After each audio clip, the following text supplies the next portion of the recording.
Key to Kotai, though, the favourite at 5-2. Clear from the front, the British Stallion starts EBF Maiden Fillies Stakes.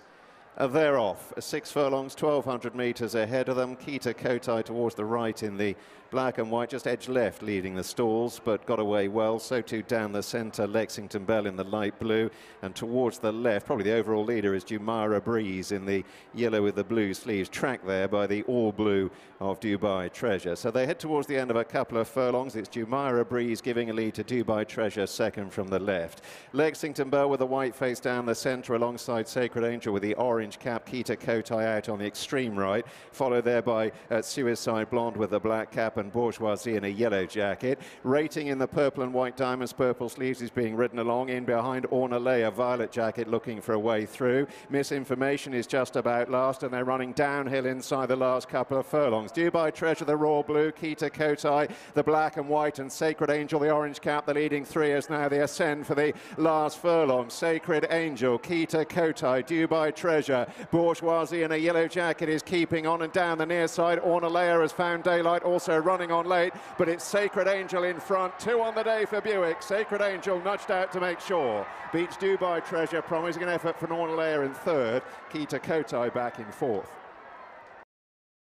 Double for William Buick with Sacred Angel and Charlie Johnston. 11-2 the winner. Dubai Treasure 7-1, and Ornella was back in third at 9-2. This was a race all about potential, promise, and 5 debutants in the field, but it was the filly with experience who certainly benefited from that. Showed promise when third of 7 in a novice at Pontefract on debut, and has gone 2 steps better and has managed the win in great style for the 5th race.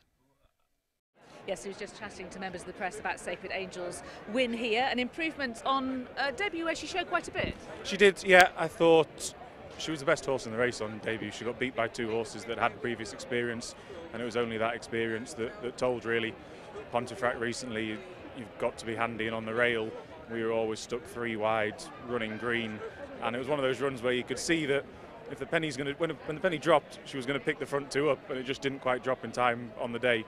But we thought natural improvement from first to second run. She warranted coming to a nice track and a nice maiden, and thankfully that's paid off. And therefore, did you come here with some confidence here today? Yes, yeah, and I think generally our 2-year-olds are taking probably more of a step forward from first to second run this year. Perhaps a victim of the weather and less grass work at home this year because we didn't have rain for like 2 months. So a lot of them are probably running greener than I would expect them to first time, and therefore taking a bigger step forward for their second runs. And with that in mind, I thought she should go close in a maiden like this, and thankfully that's how it panned out. And what did William say afterwards? Liked her. Was for someone that obviously rides a lot of good horses. When he's positive about a horse, that fills you with a lot of confidence. He said he thought they were going quite hard, and he was a bit in the teeth of the battle early. I thought we were in a little bit of trouble at halfway, but he said he didn't want to commit that far out because he felt that they'd gone hard. But once she hit the rising ground, she was always going to win. Could go 7, but we'll continue to sharpen up, so we'll have the speed to stay at 6. So options open going forward. This is all very positive. Pattern company next? I guess you have to start thinking about trying to get black type. The Star Stakes is a race that we always like to target. Won last year with Dance in the Grass. That's a very stiff 7 at Sandown. Maybe an alternative. Nice problem to have, something to think about. Absolutely. Sirona later on today, what chances of a double? Yeah, hopefully William will have learnt a bit from when he rode her at Chester. Both her 2 runs this year, Chester and Goodwood, if you stop the races 2.5 out, you think, well, how far is this going to win? And she's been a really weak finisher. That's why we're coming back to a mile. Probably not going to drop her right out, but ride her a little bit more conservatively because she's been doing too much on the front end.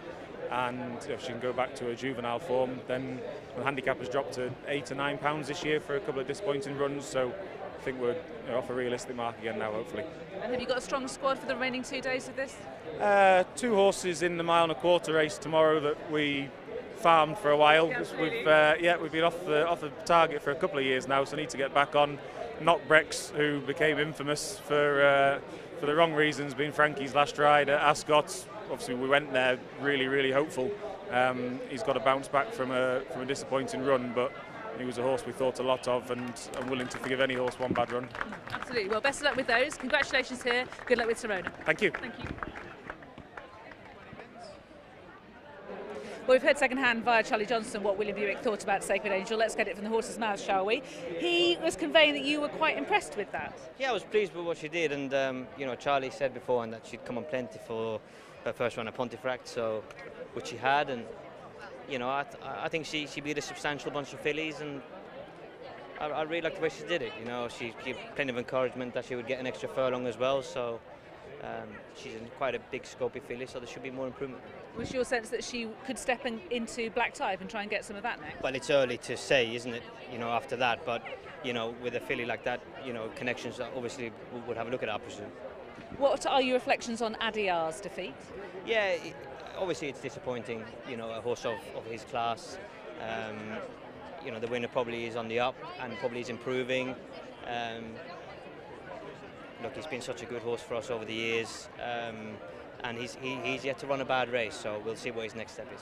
There's nothing obvious from your perspective, though, that explains that. I mean, you know, there's no ground, no, there's nothing about him physically that... No, not really, and you know, he walks around the paddock, you know, and he really takes your eye out, he knocks your eye out, you know, he looked fantastic, and he felt happy in himself and everything else, so look, it's disappointing to get beaten, but we'll see what the future holds for him.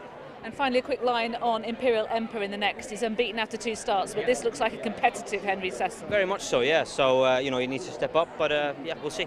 Conditions to suit? Yes. Okay, best of luck. Thank you, Lydia.